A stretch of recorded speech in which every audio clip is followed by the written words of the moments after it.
এগৰাকী শিশুৰ প্ৰয়োজন আপোনাৰ আৰ্থিক সাহায্যৰ।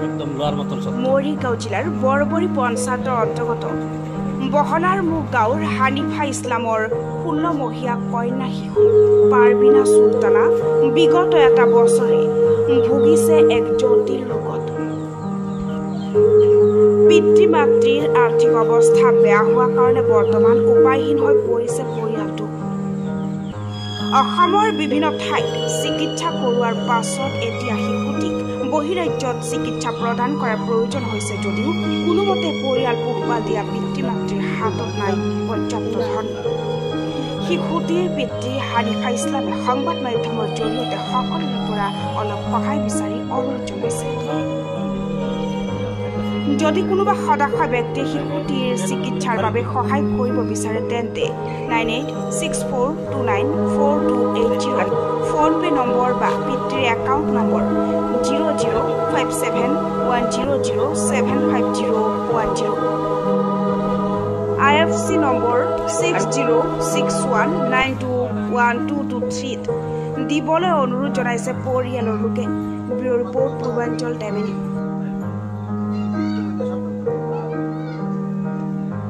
কি নাম বাচ্চাটোৰ নাম?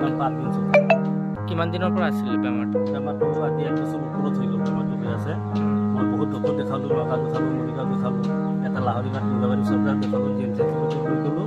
কিন্তু বেমাৰটো ভালকৈ ধৰাই পৰা নাই। কি বেমাৰ কি ডাক্তৰে জনোৱা নাই? কি বেমাৰ হৈছে? কি বেমাৰ হৈছে ডাক্তৰে এতিয়ালৈকে ভালকৈ ধৰিব পৰা নাই। এটা পৰীক্ষা বাহিৰত কৰিব দিছিল, ৰিপৰ্টটো অহা নাই। গতিকে এতিয়া ডক্টৰে কৈছে বহুত পইচা লাগিব, বাহিৰত লৈ যাব লাগিব।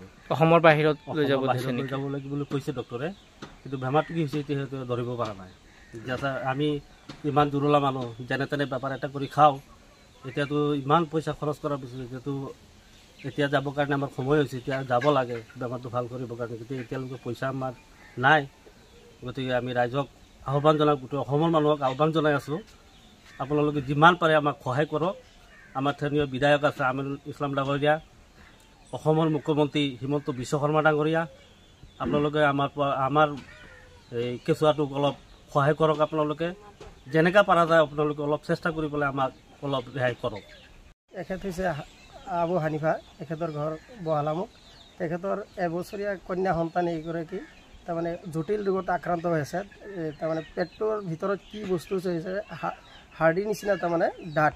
ইয়াত তাৰমানে এখেতে মৰিয়াবাৰী, নগাঁও, মৰিগাঁও, গুৱাহাটীলৈকে গৈ পেলাই চিকিৎসা কৰিছে। বহুত টকা তেখেতে তাৰমানে চিকিৎসাৰ বাবদ খৰচ কৰিছে।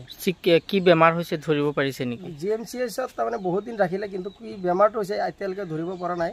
তেখেতে ধৰক গুৱাহাটী 1-1.5 লাখ টকা তাৰমানে খৰচা কৰি এতিয়া বৰ্তমান আৰ্থিকভাৱে তেখেত জুৰুলা হৈ পৰিছে। গতিকে তেখেতে পইচাৰ অভাৱত উন্নত চিকিৎসাৰ বাবে এতিয়া বৰ্তমান বাহিৰলৈ ডক্টৰে তাৰমানে নিবলৈ পৰামৰ্শ দিছে। গতিকে তেওঁৰ আৰ্থিকভাৱে অতি দুখীয়া মানুহ।